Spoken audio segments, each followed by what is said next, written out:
बिस्मिल्लाहिर्रहमानिर्रहीम। अस्सलाम वालेकुम नाज़रीन, आपका मेज़बान अली हुसैन जी। बकरा ईद गुजर रही है, एक दिन गुजर गया है और तमाम पाकिस्तानियों को मेरी तरफ से ईद मुबारक, बकरा ईद मुबारक। क्योंकि एक दिन गुजर चुका है और पहला दिन बड़ा मसरूफियत में गुजरा है।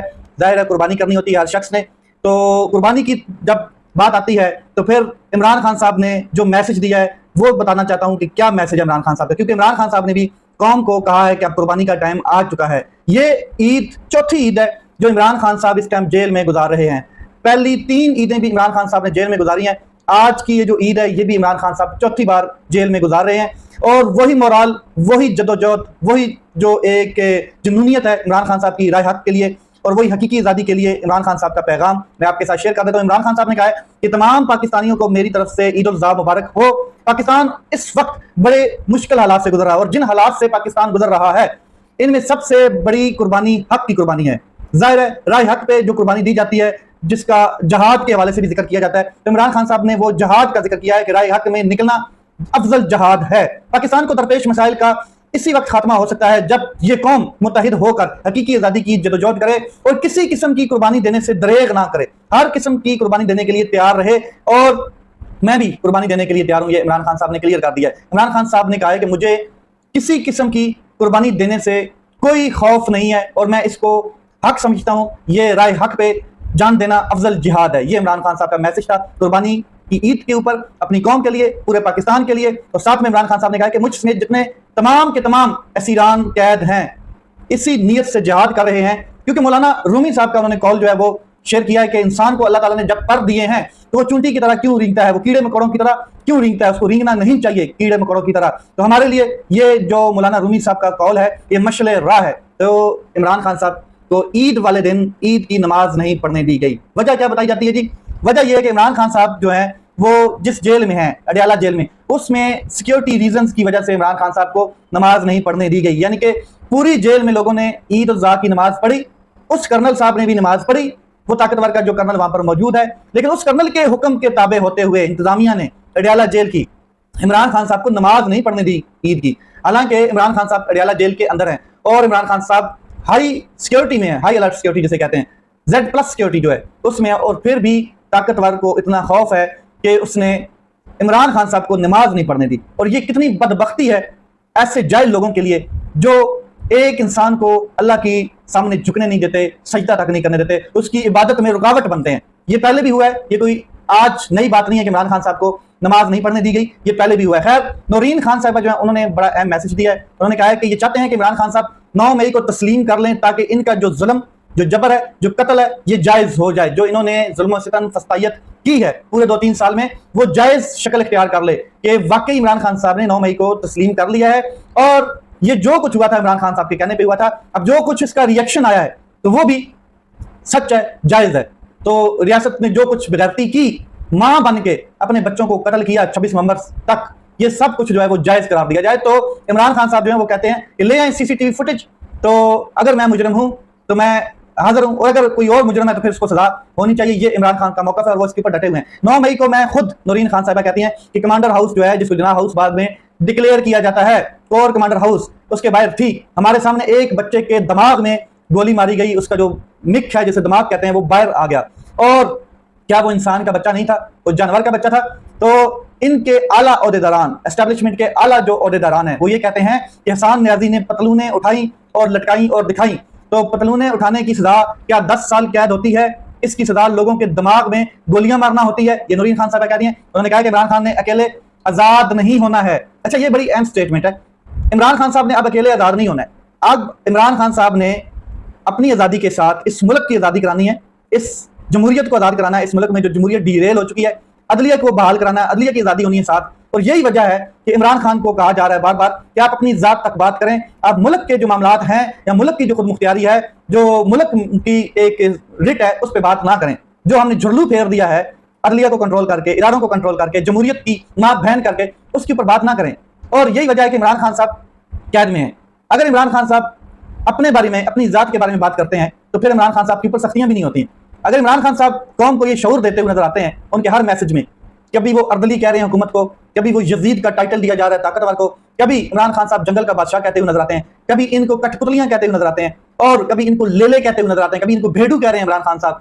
तो ये अब ये लोग भी आदी हो चुके हैं, लेले भी जो है ना वो आदी हो चुके हैं, ताकतवर के जो लेले हैं, पेड़ू हैं, अब इनको कोई फर्क नहीं पड़ता है, क्योंकि इनको एक चीज का पता है कि अगर हम एस्टेब्लिशमेंट की गोद से फटक कर बाहर आ गए, एस्टेब्लिशमेंट ने हमारे सर से हाथ उठा लिया, पीछे कर लिया, तो फिर हम जेलों में होंगे, जलील हो रहे होंगे, खवार हो रहे होंगे, और कौम ने इनको रगड़ के रख देना। ये आप किसी भी कॉन्स्टिट्यूएंसी में, किसी भी हल्के में अकेले जा नहीं सकते अवाम से वोट मांगने, क्योंकि अवाम बहुत तपी हुई, जिस तरह ये मौसम तपा हुआ है ना जून जुलाई का, इससे कहीं ज्यादा अवाम तपी हुई है, और अवाम इंतजार कर रही है कि जरा आए सही वोट मांगने। आगे चलते हैं जी। तो इमरान खान साहब की बहन कहती हैं कि इनकी बड़ी ख्वाहिश है इमरान खान डील करके निकलें और वो भी इन जैसे सियासतदान बन जाएं, जैसे नवाज शरीफ, जैसे जरदारी, जैसे शहबाज शरीफ। तो इनकी बड़ी कोशिश है कि इमरान खान भी डील करके ही आए, और ये सारे केसेस की वजह भी यही है। इमरान खान साहब के ऊपर जो 300+ केसेस हैं, उसकी वजह यह है कि इमरान खान साहब जितना जेल में टाइम गुजारेंगे तो ये इनके ऊपर सख्तियां होंगी, तो ये खुद डील के तालब हो जाएंगे। तो इमरान खान साहब डील नहीं कर रहे हैं, वो शहबाज शरीफ नहीं बनना चाहते हैं, वो नवाज शरीफ नहीं बनना चाहते हैं, वो जरदारी नहीं बनना चाहते हैं। तो ये तो मसला है, इस जो वक्त का निज़ाम है और सिस्टम के साथ टकराना, और ये जो हुकूमत है इसको ये बात समझ आ चुकी है कि यही उसकी मकबूलियत की वजह बन गई है। ये जितनी मतलब कि उसने जेल काट ली है इमरान खान साहब ने, तो ये मजीद पॉपुलरिटी में जा रहा है। फिर इमरान खान साहब जो है उनको जलील करने की कोशिश की, और अल्लाह अल हक है, तो इन तमाम जालिमों को अल्लाह ने खुद जलील कर दिया, नंगा कर दिया। और इमरान खान साहब बार बार कह रहे हैं जो मर्जी कर लो, मुझे कोई फर्क नहीं पड़ता है। फिर इमरान खान साहब की बहन से सवाल किया गया कि क्या हसन न्याजी, हैदर मजीद और बाकी जो मिलिट्री कैदियों पर तशद्दुद हुआ, तो इस पर जो नूरीन रियाजी साहब हैं वो कह रही हैं कि सब पर तशद्दुद हुआ है, और जब ये होता है तो हमें रोका जाता है कि आपने तशद्दुद के हवाले से बाहर बात नहीं करनी, वरना हम आपको जो है वो मुलाकात नहीं करवाएंगे हसन न्याजी से। तो उनकी बहन कह रही है कि हसन न्याजी और इनके पास इतना मवाद है मिलिट्री के हवाले से कि ये किताब लिख सकते हैं, जिस तरीके से इनके ऊपर बर्बरियत की गई है, तशद्दुद किया गया, और ये किताबें लिखी जाएंगी। इमरान खान साहब खुद 2-3 किताबें लिखेंगे, जो मिलिट्री कोर्ट से, मिलिट्री की सजाओं से बाहर आएगा वो किताबें लिखेगा और कौन पढ़ेगी। फिर आगे चलते हैं जनाब। क्या कर्नल आपको हसन न्याजी के साथ सियासत पर बात करने देता है? तो ये उन्होंने कहा है कि ये ना सियासत के मतलब बात कर सकते हैं हम, और ना इंसान खुद पर जो उसके ऊपर जुल्म हुआ है उस हवाले से हमें बात करने दी जाती है। वो कहते हैं अगर आप बात करेंगे तो हम फिर आपकी मुलाकात नहीं करवाएंगे। सेनेटर मुश्ताक के साथ उनकी मुलाकात हुई, नूरीन न्याजी साहब जो है वो कह रही है अडयाला जेल में, उन्होंने कहा कि आप देखें कि मेरी बीवी, मेरी औलाद समेत तमाम लोगों को इस वजह से अरेस्ट किया गया है, कैद में डाला जाता है बार बार कि हम गजा के हक में आवाज उठाते हैं। अब गजा के हक में आवाज उठाने में भी इस मां जैसी रियासत, ये इस्लामिया जमहूरिया पाकिस्तान में लोगों को तशद्दुद किया जा रहा है और पुलिस उठा के जेलों में डाल रही है। आप गजा के हक में क्यों बात कर रहे हैं? क्योंकि ये जो निजाम है ये कोशिश कर रहा है कि किसी ना किसी तरीके से सऊदीया इसराइल को एक्सेप्ट करे, हम भी पीछे से तैयार हो जाएं इसराइल को कबूल करने के लिए। वो जो नाजायज रियासत है उसको हम कबूल करें और अमेरिका के कहने पे करें। आगे चलते हैं जी। पीटीआई की जो अगली हिकमत अमली है उसके ऊपर बात करनी है। जो एहतजाज के लिए नहीं निकलेगा, एक बात तो आलिया हमजा साहिबा ने क्लियर कर दी गई है कि लिस्टें तैयार हो रही हैं और तहरीक का हिस्सा जो शख्स नहीं बनेगा, तो आलिया हमजा साहिबा ने कह दिया है कि वो फिर शो काज नोटिस उसको दिया जाएगा और इमरान खान साहब को बताने की देर होगी, फिर वो पार्टी से फर्क हो जाएगा, बाहर चला जाएगा सीधा सीधा। और अली अमीन गंडापुर साहब ने बड़ा बेहतरीन जो है एक हैरत अंगेज किस्म की गुफ्तगू की है। अली अमीन गंडापुर साहब वैसे भी बड़ी जज्बाती गुफ्तगू करते नजर आते हैं, और जब लीड करते हैं तो फिर थोड़ा सा ढील भी हो जाते हैं उनसे और वो भाग भी जाते हैं कई दफा। अच्छा, तशद्दुद और जुल्म के सामने कोई टिक नहीं सकता है, इसमें कोई शक नहीं है, बहुत कम लोग टिकते हैं। लेकिन अली अमीन गंडापुर साहब एक मुखलिस इमरान खान साहब के सिपाही हैं, तो उन्होंने एक बात की है कि कौम ने साबित किया है कि वो अब गुलामी नहीं चाहते। अगर वो गुलामी नहीं चाहते तो फिर आज़ादी चाहते हैं। और जिस तरह हम पर गोलियां चलाई गई, लेकिन इसके बावजूद कौम डटी हुई है और दोबारा कह रही है कि चलो निकलो, हमें लीड करो। बुशरा बीबी को 14 महीनों से नजर बंद रखा हुआ है, पिछले 4 हफ्तों से उनके साथ मुलाकात नहीं करवाई गई, किसी सियासी लीडर की बीवी को ऐसे जुल्म नहीं किया गया है, इसकी माजी में कोई मिसाल नहीं मिलती। ये निजाम मायूस होकर अब तहरीक इंसाफ को जुल्म पर जो जुल्म है, जबर है, उसमें घेरे लिए हुआ है ये निजाम।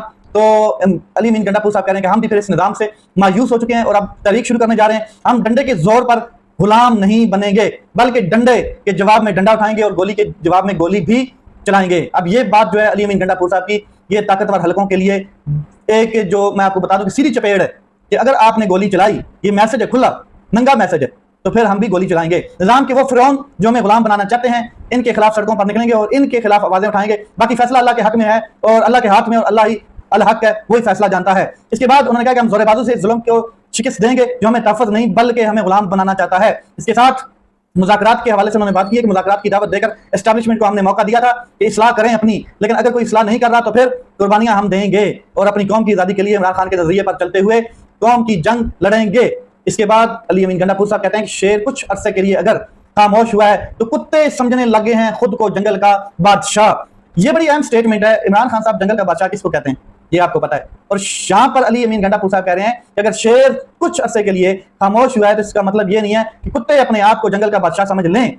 हम आइन की बालादस्ती के लिए सड़कों पर निकलेंगे, हर हक पर जीत होगी। और इसके बाद जो बुशरा बीबी के हवाले से बड़ी खौफनाक खबर है वो ये है कि मिशाल यूसुफजई हैं, उन्होंने कहा है कि जेल में बुशरा बीबी की सेल जो है उस पर जो छत है उससे चूहे आते हैं, फर्श पर कीड़े मकोड़े हैं और जो जाय नमाज है उसकी जगह पर जो बिछाने की जगह ही नहीं है, वहां पर कीड़े होते हैं, मकोड़े होते हैं, गटर जो है वो खुला हुआ है, उनके सालन में पानी डाला जाता है। 2 दिन उन्होंने बुशरा बीबी की बिजली बंद रखी, 8 बजे रात को बंद करते सुबह 6 बजे तक, ताकि वो नींद ना पूरी कर सकें, आराम ना कर सकें। और वजह ये बताई जाती है जी शॉर्ट सर्किट हुआ है जिसकी वजह से बिजली बंद की गई है। तो ये जो चीजें कर रहे हैं ये बिल्कुल गलत है जी, ये गैर इंसानी है। और कहाँ गए हमारे अदलिया के बड़े बड़े पिलर्स, कहाँ गए इंसानी हकूक की तंजीमें, कहाँ गए वो जो लोग कहते थे कि हम इंसानियत के लिए जंग लड़ रहे हैं और इंसाफ देंगे, वो लोग खुद कंट्रोल हो चुके हैं। उनके कंट्रोल होने की सबसे बड़ी जो वजह यही है कि इस टाइम 2 साल से पिछले 2 साल से आपके सामने जिस तरीके से इंसानी सलूक की गैर इंसानी सलूक किया गया है लोगों के साथ, कैदियों के साथ, वैसे ये मामला किस तरफ जाते हैं बरकैफ।